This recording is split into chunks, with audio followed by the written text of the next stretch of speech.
Bonjour et bienvenue dans Ficast. Dans cet épisode, nous allons voir en détail les énergies. Pour rappel, l'énergie s'exprime en joules et la puissance est égale à la dérivée de l'énergie par le temps. Elle est exprimée en watts, ce qui correspond finalement à des joules par seconde. On commence du coup par l'énergie cinétique, en 1/2 de mv carré. Elle est positive ou nulle et son expression est toujours valable.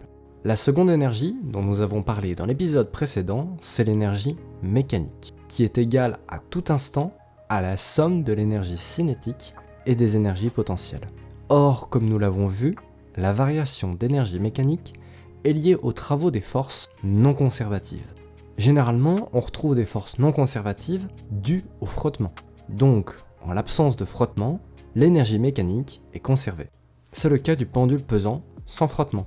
Enfin, dernière catégorie, mais la plus remplie, c'est l'énergie potentielle.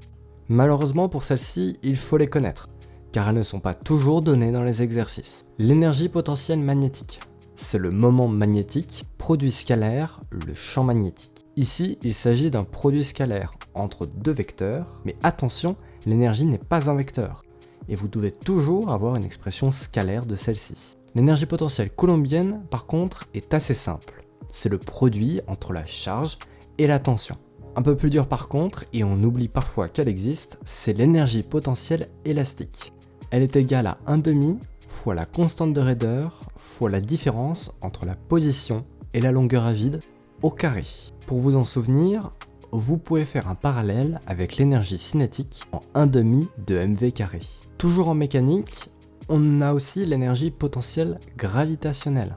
Elle est égale à constante gravitationnelle fois masse du corps A fois masse du corps B divisé par la distance. Enfin, dernière formule, l'énergie potentielle de pesanteur est égale à masse fois G le champ gravitationnel fois Z.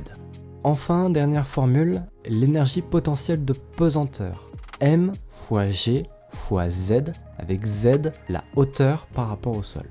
Elle est facile à connaître, mais attention au sens des axes. Attention, une énergie potentielle est toujours définie à une constante additive près.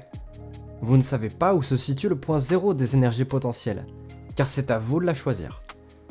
Pour la petite histoire, c'est la relativité restreinte d'Einstein qui permet de définir cette origine des énergies. C'est tout pour aujourd'hui, on se retrouve la prochaine fois pour parler des planètes et des satellites. Bye bye!